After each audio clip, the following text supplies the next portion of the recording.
أعوذ بالله من الشيطان الرجيم بسم الله الرحمن الرحيم ألم تر إلى الذين يزعمون أنهم آمنوا بما أنزل إليك وما أنزل من قبلك يريدون أن يتحاكموا إلى الطاغوت وقد أمروا أن يكفروا به ويريد الشيطان أن يضلهم ضلالا بعيدا وإذا قيل لهم تعالوا إلى ما أنزل الله وإلى الرسول رأيت المنافقين يصدون عنك صدودا رب اشرح لي صدري ويسر لي أمري واحلل عقدة من لساني يفقه قولي مخکې آیتونو کې الله رب العالمین د اجتماعي ژوند لپاره څلور بنیادي اصول ذکر کړل چې امانات به اهل خلکو ته لایق خلکو ته او هغه خلکو ته چې هغوی د اماناتو په استعمال پوهیږي هغوی ته به سپارلی کیږي د رعایه په منځ کې به په عدل او په انصاف باندې فیصله کیږي دویم اصل په اسلامی اجتماعیت کې به اطاعت د الله تعالی او اطاعت د پیغمبر په هر څه باندې مقدم وي کومه مسله چې راځي نو د ټولو نه اول به د الله رب العالمین حکم ته او د نبی علیه الصلاۃ والسلام سنت ته کتلی کیږي دریم اصل هغه دا دی چې کم اولو الامر خلق دي با اختیاره طبقه ده هغوی ته اختیارات ورکړی شوي دي په هره مرتبه کې چې وي هغه د ملک اختیارات وي که د خاندان اختیارات وي که د چم ګاونډ اختیارات وي نو د هغوی اطاعت به کیږي په او معروفاتو کې په منهیاتو کې به د هغوی اطاعت نه کیږي په معاصیو کې د ګناه په کارونو کې به د هغوی مدد او نصرت نه کیږي البته په نیک کارونو کې به د هغوی مدد خامخا کیږي او څلورم اصل دا دی چې په هر څه کې اختلاف راشي د رعایا د حکمران سره اختلاف راشي یا د رعایا په خپل منځ کې اختلاف راشي د ماتحت خلکو نو فیصله به واپس کولی کېږي الله رب العالمین ته او د الله رب العالمین پیغمبر ته دا د ایمان تقاضه ده په دې دوو آیتونو کې الله رب العالمین یو بنیادی خبره کړده او ډېره حساس خبره کړده چې عام طور باندې معاشره که هغه مذهبي طبقه ده او که دا نورې طبقات څومره د معاشرې دي مسلمانانو کې هغې اجتماعي طور باندې د دې حوالې سره موږ ډېر د غفلت شکار یو نو یو عملی طور باندې غفلت دی او یو د عقیدې په لحاظ سره غفلت دی نو که د عقیدې په لحاظ سره دا غفلت وي خو بیا د انسانانو ایمان په خطره کې پریوزي او که د عمل په لحاظ سره دا غفلت وي نو دا فسق دی ګناه کبیره ده د دې د ازالې کولو کوشش پکار دی هغه مسله څه ده نو الله رب العالمین فرمایي چې تاسو به تحاکم بالطاغوت نه کوئ طاغوت د قرآن او د سنت په مقابله کې چې کم قانون وي انسان جوړ کړی شوی قانون وي نو هغې ته به خپلې فیصلې نه وړاندې کوئ اصل واقعه دا وشوه چې د یو منافق او د یو یهودي په منځ کې مسله راله نو د یهودیان خو اهل کتاب هغوی ته د دې خبرې علم موجود و چې یاره پیغمبر هر څه چې دی زموږ ورسره لګي یا نه لګي خو دې فیصله همیشه په حق باندې کوي او دا د مؤمن رویه ده چې د ده نه به همیشه د عدل توقع ساتلی کېږي د ظلم توقع به د ده نه ساتلی کېږي نو د منافق دا کوشش و چې یاره دا فیصله مونږ کعب بن اشرف ته ویسو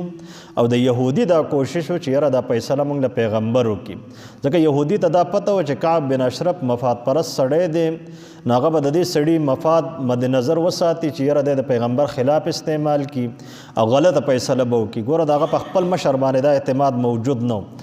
او منافق چې دی نو د هغه په خیال کې دا یقین موجود و چې یاره نبی علیه الصلاۃ والسلام په حقه فیصله کوي زه په ناحقه باندې یم نو دا فیصله مونږ کعب بن اشرف ته وړو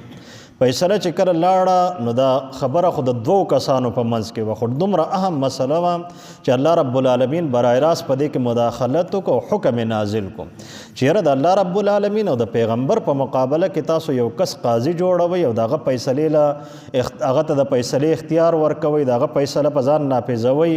او حال دا دی چې تاسو ته حکم دا شوی دی چې تاسو به کفر بالطاغوت کوئ څنګه چې ایمان بالله لازم دی نو دقه شان کفر بالطاغوت لازم دی دا دواړه جمع کېدی نشي. انسان یو طرف ته ووایي چې په الله رب العالمین مې ایمان دی، بل طرف ته دی د الله رب العالمین په مقابله کې څومره نظامونه دي په اجتماعي ژوند کې، هغې هم دی غاړه ورکړي، سپورټ ورله ورکړي، نو دا دواړه جمع کېدی نشي. په کلمه کې هم دې ته اشاره ده، په الله کې دې خبرې ته اشاره ده چې د الله رب العالمین نه هټ کر څومره معبودان باطله دي او څومره نظامونه د ژوند دي، د هغې نه به انکار کوي. دا انکار مقدم دی په اقرار باندې. اول چې لوښی صفا شي نو د هغې نه پس چې دی نو پاک پی ورته او پاک څیز ورته اچولی کېږي. په ګنده لوښي کې انسان پاک څیز نه اچوي، نو دا ذهن او عقیده عمل به صفا کېږي، د هغې نه پس به نیک عمل هغه وجود ته راځي. که د مخکې نه په عقیده کې ګند پروت وي، په هغې کې شرکیات او کفریات پراته وي، نو که انسان 24 ګنټې ورد لا اله الا الله کې خدا لا حاصل څیز دی، دا داسې په شګوګل باندې دی لګیا دی چې هلته اوبه موجود نه وي او دی پې د اوبو ګمان کوي. عمل به هله وجود ته راځي چې کله په پاک لوښي باندې په پاکه طریقه باندې دا عمل وکړی شي. نو الله رب العالمین فرمایي چې کفر بالطاغوت به کوي. ومن یؤمن بالله په دې سوره بقره کې الله رب العالمین د آیت الکرسي نه پس ذکر کړي دي چې اول به کفر بالطاغوت کې، د هغې نه پس چې بیا چا ایمان راوړ نو گویا چې هغه په کلکه رسۍ باندې منګولې ولګولې چې د هغې دپاره شلېدل نشته. نو دغې ته عام طور باندې خو مونږ په معاشره کې په دې خبره باندې ځان خلاص کړو چې یاره دا سیاسي خبرې دي او په دې باندې ځان له دوکه ورکړو. معاشره هم په دې کې په دوکه کې پرته ده، خلک په دغه خبرو باندې دوکه کوي چې یاره دغه سیاسي خبرې دي، د مذهب د سیاست سره او د پارلیمنټ سره څه تعلق نشته. نبی علیه الصلاة والسلام اول ریاست قائم کړ دی، بیا د ریاست دپاره نبی علیه الصلاة والسلام اصول وضع کړي دي. دا ټول د اجتماعي ژوند حصې دي. په انفرادي ژوند کې که انسان ډېر نیک شي نو د بخشش امید نشي کېدی، خو که اجتماعي طور باندې په معاشره کې نیکي راله نو الله رب العالمین د هغې خیر ډېر خوروي. او کله چې اجتماعي طور باندې یو قوم مړ شي، د هغه ضمیر مړ شي، په شرکیاتو کفریاتو کې مبتلا شي، نو په دغه قوم باندې الله رب العالمین د هلاکت فیصلې کوي. په بني اسرائیلو کې هم انفرادي طور باندې ډېر نیکان خلک موجود وو، د هغوی د عبادت تصور چې موږ اورو نو موږ د هغې خیال هم نشو کولی. خو چې کله اجتماعي طور باندې په هغه قوم کې بګاړ راغی نو الله رب العالمین هغوی برباد کړو. نو دغه شان زمونږ هم دا قوم دی، امت دی د نبی علیه الصلاة والسلام. نو که د انسان دا کوشش نه کېږي چې زه اجتماعي نظام بدل کړم، نو کم از کم دا کوشش دی کولی شي چې د هغې دپاره دی هلې ځلې وکړي. هر انسان په خپل دایره عمل کې په خپل اولاد باندې په چم ګاونډ باندې کوشش کولی شي چې یاره داسې یو نظام په دې معاشره کې موجود وي چې هغه د عدل نظام وي، چې خلک یې په ځان نه اخته کړي، چې د خلکو سره 24 ګنټې د خېټې غم وي او د کم مقصد دپاره چې الله رب العالمین د مسلمان پیدا کړ دی هغه مقصد د ده نه فوت شي. د 24 ګنټې د مزدوري وکړي چې ته ورته ووایې یاره د مزد دپاره وخت وباسه، درس قرآن دپاره وخت وباسه، بس یاره دفتر کې دومره تنګ شمه چې بیا کېناستی نه شمه. زموږ نیکان خلک همدا خبرې ته مونږ اورو. د هغې وجه دا ده چې اجتماعي طور باندې نظام هغه موجود نه دی چې د هغې په بنیاد باندې نیکي کول آسان شي او برایي نه انسان چې دی نو هغه منع شي. الم تر الی الذین آیتا نه دي کتلې هغه خلکو ته یزعمون چې هغوی ګمان کوي. زعم په عربی ژبه کې هغه قول ته ویلی کېږي چې د هغې په شا باندې دلیل موجود نه وي. قول باطل بې اصله قول ته زعم ویلی کېږي. ګمان ورته موږ عام طور باندې پښتو او اردو کې د دې ترجمه کوو. انهم آمنو چې دیو ایمان راوړی دی بما په هغه څه باندې انزل الیک چې تا ته نازل شوی دی، وما انزل من قبلک او دیو ګمان کوي چې دیو ایمان راوړ دی په هغه څه چې کوم ستانه مخکې نازل شوی دی. خو چې د عمل مقرر شي نو بیا څه کوي؟ یریدون دیو اراده لري ان یتحاکموا الی الطاغوت چې خپله فیصله طاغوت ته ویسي. دلته کعب بن اشرف ته طاغوت ویلی شوی دی. د قرآن او سنت او د الله رب العالمین او د پیغمبر په مقابله کې چې څوک وي نو هغه طاغوت دی، هغه په هر شکل کې چې وي. وقد امروا حال دا دی چې دیو ته حکم شوی ان یکفروا به چې دیو به کفر کوي په دې طاغوت باندې، د بندګي به نه کوي. ویرید الشیطان غواړي شیطان ان یضلهم چې ګمراه کړي دیو لره ضلالا بعیدا په ګمراهۍ لرې سره، د ګمراهۍ انتها ته یې ورسوي. واذا قیل لهم کله چې وویلی شي دغه منافقینو ته تعالوا چې تاسو راشئ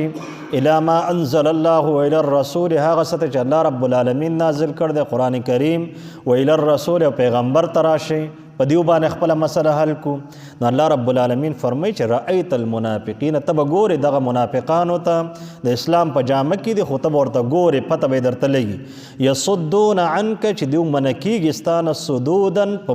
منع کېدو سره، مختلف آنې بانې لټۍ، یاره سبا به لاړ شو پلان کې ځای کې به دا خبره وکړو، یاره داسې داسې به وکړو، مختلف تجاویز بیا مخې ته راوړي. خو د قرآن کریم ته او د الله رب العالمین پیغمبر ته چرم نه کینی چې د دې مسلکي او مذهبي مسائل حل کی یا د دې دنیاوي او خاندانی مسائل حل کی. نو دغه نه منافقین عام طور باندې بلکې خاص طور باندې دغه منافقین رستو کیږي. کلک مؤمن چې دی هغه فوراً وایي چې یاره د قرآن کریم څه حکم وي، نو د ټولو ناول به زه هغه منمه، او نور خبرې او رسم و رواج هغه بیا ثانوي حیثیت لري. لفظي ترجمه ده. الم تر الى الذين ایتان دي کتلی هغه خلکو ته یزعمون چې هغوی ګمان کوي انهم آمنو چې دوی ایمان راوړی دی بما په هغه څه باندې انزل الیک چې پتا نازل شوی دی، وما انزل من قبلک او په هغه څه چې ستانه مخکې نازل شوي دي. یریدون دوی اراده لري عملي طور، عملي دار قول یو څه دی، عمل بل څه دی. ان یتحاکموا الی الطاغوت، چې دیو تحاکم بالطاغوت کې په طاغوت باندې خپل فیصلې حل کی. وقد امروا ان یکفروا به، حال دار چې دیو ته حکم شوی چې تاسو به د طاغوت د بندګۍ نه انکار کوئ. ویرید الشیطان، غواړي شیطان ان یضلهم چې گمراه کې خپل د ملګرو لره،